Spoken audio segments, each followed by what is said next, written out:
Have you ever trusted a stranger from the internet? Imagine responding to an innocent Craigslist ad and ending up in a nightmare you couldn't escape. Welcome to Obscure Files. Tonight, we uncover 3 terrifying true stories from the shadowy corners of Craigslist. Story 1, The Free Couch. In October 2014, Erin, a 20-year-old college sophomore, had just moved into her first off-campus apartment. With little furniture and even less money, she spent her evenings sitting on the hardwood floor, eating instant noodles while streaming horror movies on her laptop. So when she saw a Craigslist ad titled, "Free Couch, Must Pick Up Today," she jumped on it. The ad was short but promising. It described a blue-gray fabric sofa in great condition from a pet-free, smoke-free home. No images, but it was only 6 blocks from her apartment. She texted the number. A man named Jason replied instantly, telling her to come by before 7 p.m. "Moving early tomorrow?" he said. "It needs to go tonight." There was something oddly rushed about the exchange, but Erin shrugged it off. Students moved all the time. Her roommate was out for the night, so she grabbed her coat and an umbrella and headed out as light rain began to fall. When she arrived at the address, she was surprised. The house looked older than expected, a 2-story Victorian with peeling paint and a sagging porch. The front yard was overgrown, and no lights were on inside. She double-checked the address. It matched. She approached the front door and knocked. No answer. She waited. Then from somewhere inside the house, a low voice echoed faintly. "Come in. It's open." Her stomach turned. Everything about the moment screamed leave. But she pushed the door open. Inside, the air was stale. The living room was dimly lit by gray light bleeding through heavy curtains. In the center of the room sat the couch. It matched the description, dusty but intact. A little too dusty. She looked around. No boxes, no moving activity. In fact, it didn't look like anyone had lived there in years. Cobwebs hung from corners. Dust coated the furniture. She called out, "Jason?" Silence. Then the floor creaked. Footsteps echoed from the hallway, slow, deliberate. A tall figure emerged. He wore a ski mask, gloves. In one hand, duct tape. In the other, a rag. Erin froze. He didn't speak, just took a step forward. She spun around and ran for the front door. It slammed shut behind her, locked. She rattled the knob. Nothing. Her breath quickened. She ran toward the kitchen. The back door was chained. She turned. The masked man was now in the hallway, slowly following her. She scanned the room, a window. Without thinking, she grabbed a rusty chair and hurled it through the glass. It cracked. She dove into it shoulder first, shattering it fully. Shards sliced into her arm, but she kept crawling.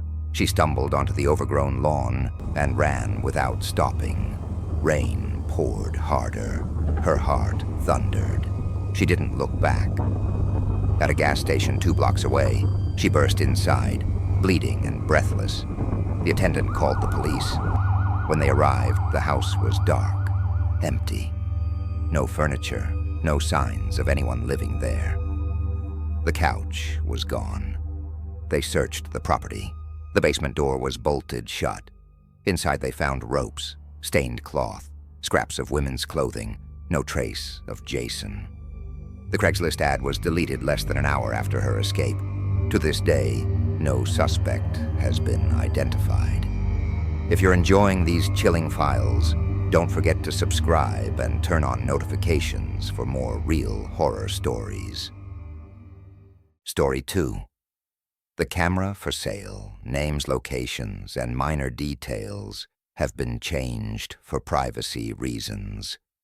In 2019, a man named Kyle Bennett, a 28-year-old part-time graphic designer from Boise, Idaho, was browsing Craigslist for used camera gear.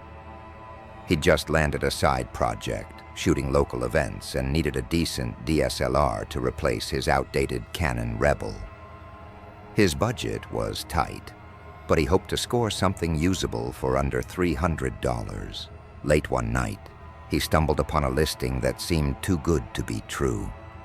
Nikon D750 with 50mm lens, $220, urgent sale. The pictures looked real. The seller claimed to be moving abroad and needed it gone immediately. Kyle messaged the number. The reply came within minutes. Still available, cash only. Meet tonight, if possible. Address, 457 Buckley Lane. Don't knock. Text when here. That last part raised an eyebrow, but Kyle shrugged it off. Craigslist sellers were often paranoid or socially awkward. He left around 11:40 p.m. The neighborhood was mostly residential, dimly lit, quiet. Buckley Lane was a cul-de-sac surrounded by older two-story homes with big yards and long driveways. When he arrived, he parked across the street and texted, "Here." A few seconds later, a porch light flicked on. No one came out. Then a message, "Come to the back garage." Kyle considered backing out, but curiosity and the deal were too tempting. He walked down the side yard. The grass was slightly overgrown, and the air smelled faintly of mildew. At the back of the house stood a detached garage, the door partially open. Warm yellow light spilled from inside. Inside, a man stood by a workbench, tall, bald, mid-40s, wearing a red flannel shirt. He didn't smile. "Kyle?" the man asked. Kyle nodded. "Camera's over there." A black hard case sat on a small table. Kyle opened it. A Nikon D750 with lens. Looked good. He turned it on. Battery was low, but it powered up. "Mind if I check a few sample shots?" "Go ahead." Kyle took a few shots around the garage, tools, a rusted fan, the back wall. Then he clicked playback to review. As he scrolled, something caught his eye. Mixed in with photos of the seller's backyard and random street scenes were images that didn't belong. A close-up of someone's bedroom window, taken from the outside at night. A woman brushing her teeth. Another lying in bed, asleep. A shot taken through blinds. Of a man at his desk. And then his heart stopped. A photo of himself, sitting in his car, taken from the driver's side just minutes ago. He looked up. The seller was watching him closely, not saying a word. "What is this?" Kyle asked, voice dry. The man tilted his head slightly. $200, cash only. Kyle slowly stepped back. The man didn't move, but his hands were no longer in view. Kyle left the camera on the table and backed out of the garage. As he turned to walk away, he heard the unmistakable sound of a metal latch locking behind him. Back at his car, he slammed the door shut, locked it, and drove. He didn't stop until he was in a grocery store parking lot 15 minutes away. His hands were shaking. The Craigslist ad was gone by the next morning. The phone number was disconnected. 457 Buckley Lane. Didn't exist, not in any records. The house had been empty for 2 years, according to county records Kyle pulled later. He reported the incident to the police. They took his statement, but no action followed. Without an actual crime, just weird behavior. They had no grounds. But Kyle knew what he saw. He still wonders about the photos. How many people had that man followed, watched?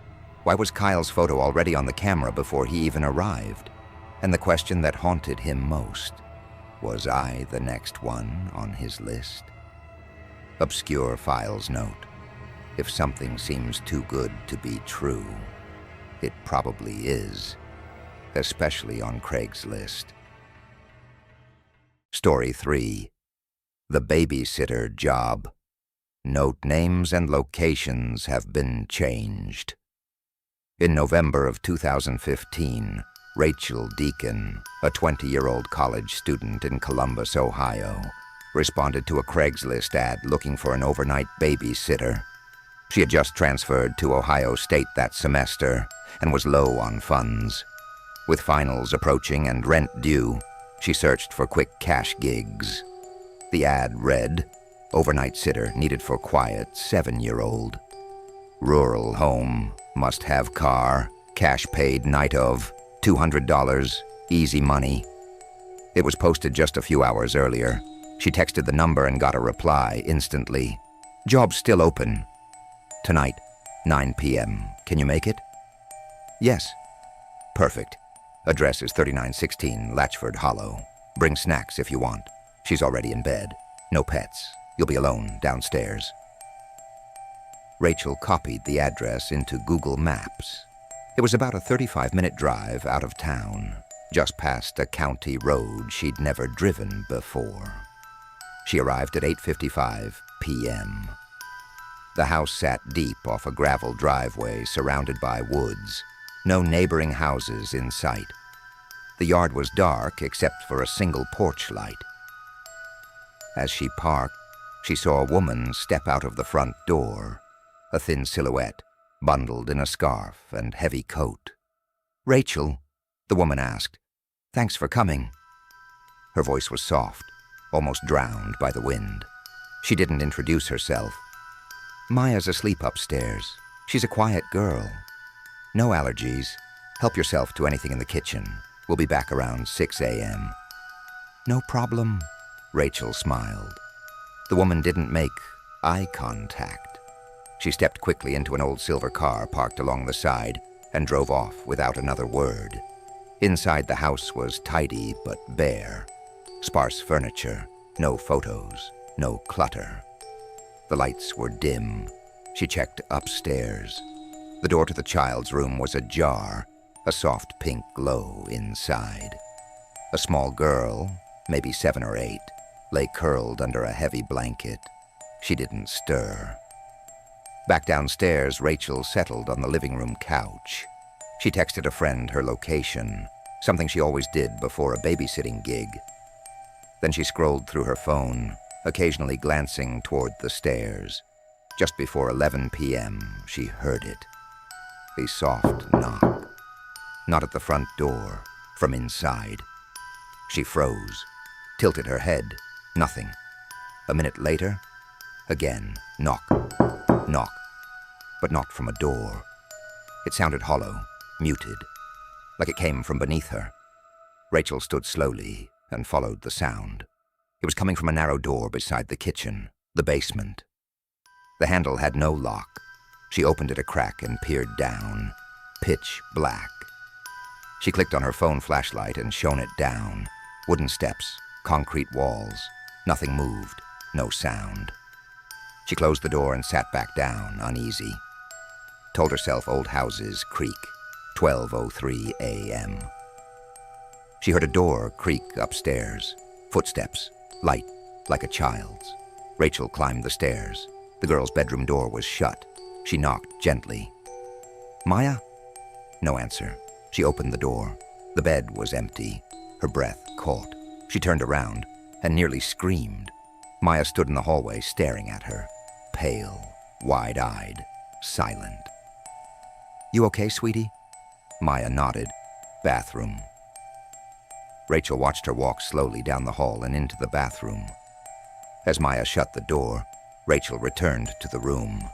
She noticed something she hadn't seen earlier, a small stuffed animal on the floor, its eyes torn out, and under the bed, a second doll, also damaged, torn fabric at the neck. She sat on the edge of the bed. Something about the room felt wrong. After a few minutes, she walked back to the bathroom. The light was off, the door open, empty. "Maya?" No response. Rachel checked every room upstairs, no sign of the girl. She ran downstairs. Nothing. She checked the front door, still locked. Then she noticed something she hadn't before. on the kitchen counter, near the microwave, a manila folder. She didn't remember seeing it when she arrived. She opened it. Inside, 4 sheets of paper. Black and white photos, all of her. Rachel sitting in her dorm, walking to her car, one of her inside her apartment through the window. She dropped the folder.